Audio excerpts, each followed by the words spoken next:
Good evening, loyal Palm Beach Post viewers. This is Christine Stapleton. I'm a reporter with the Palm Beach Post here on the tarmac at Palm Beach International Airport, where Air Force One has just landed.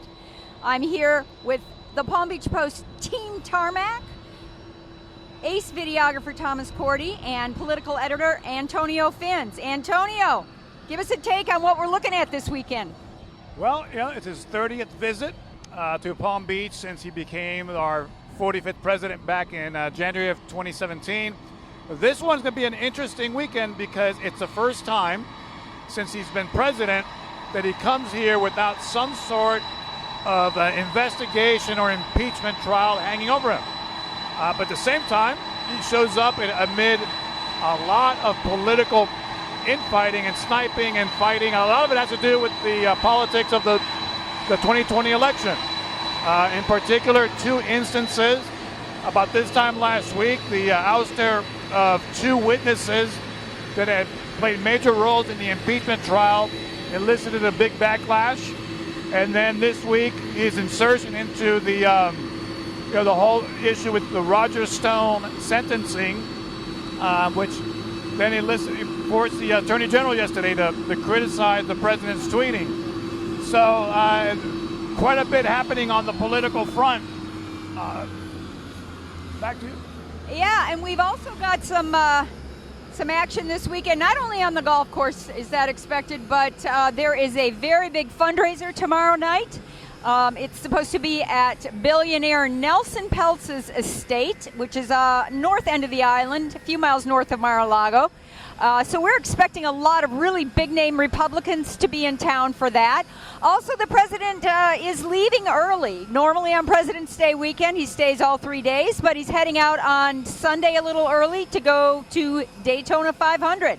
What do you think of that, Antonio? Well, it makes sense. He's been going to a lot of these sporting events, particularly sporting events that have to do with, in areas that are where he's very popular. And Northeast Florida is one of those areas, the Daytona 500. The same thing when he went to the College Football National Championship game between LSU and Clemson. Louisiana and South Carolina are places where he is very popular, which states that he has won. So, it stands to reason that these are, not just an opportunity to go to a sporting event, but definitely an opportunity to get in front of people that he's very popular with, and in places where he will be looking for votes come November in the fall. Yeah, that's exactly right. And, he was convinced to go by, I think, some local lawmakers from that area who basically said, this is your base. This is an event that draws your base. They would love to see you there. And so he decided to head up there and not spend all 3 days here. One of the questions, though, is whether Melania is going to have an extended weekend. She's scheduled to speak next Wednesday at the Breakers for the Women of Distinctions event, kind of controversial. She has been awarded that title this year. It's usually awarded to two local women, but this year Palm Beach Atlantic University has decided to award it to the First Lady. And so she will be here on Wednesday. So we're thinking maybe she might just make this a long weekend and stay through that event. By the way, I should mention that it is beginning to rain here at Palm Beach International Airport. If you recall, loyal watchers that were watching back when he last was here during the Super Bowl weekend, he arrived on that Friday night in a driving rainstorm, and he deplaned off Air Force One from the lower staircase straight into the SUV. We thought maybe we might get away from the rain tonight, but it has started to rain, and there is a very loyal following of Trump supporters that is here to greet him, to welcome him, and I think they were looking forward to maybe having him go over and shake their hands and greet them and get some selfies and some autographs. But with the rain picking up, perhaps he will just get into the SUVs and the motorcade and head out to Mar-a-Lago. Yeah, I think you're probably right, Antonio. It's starting to come down a little heavier, really bad hair weather, and I doubt the president is going to stroll over there and see his fans. It's the second time that his fans have been disappointed on the tarmac. Although there were some cheers when Air Force One lands, and there'll be cheers when he descends the stairs. But we don't expect he's going to spend much time on the tarmac, which is actually good news for those people that are stuck in traffic right now, probably along Southern Boulevard and I-95, which they close when the president is traveling from the tarmac to Mar-a-Lago. What else do you think will be going on this weekend, Antonio? Well, one thing that tonight before they get off the plane, one of the things we always do is speculate about who might be traveling with him. Certainly you imagine that the First Lady and perhaps their younger son Barron will be there. But we're wondering, given that there is going to be that big fundraiser at Mar-a-Lago tomorrow, whether there would be other, Republican notables. We did have reports of a Kevin McCarthy sighting in Palm Beach today. He is the House Minority Leader, the leader of the Republican Party in the House of Representatives. We were wondering if we heard that there might be a chance that Governor Ron DeSantis might show up here at the airport. We did get an alert this afternoon that the governor would be here in West Palm Beach for an event with the Irish ambassador to the United States. But so far we have not seen the governor here. Other notables, perhaps Senator Rick Scott or U.S. Representative Matt Gaetz from Pensacola, who is a big supporter of the president in the House. Well, but so far we haven't seen anybody come out, and there is the president.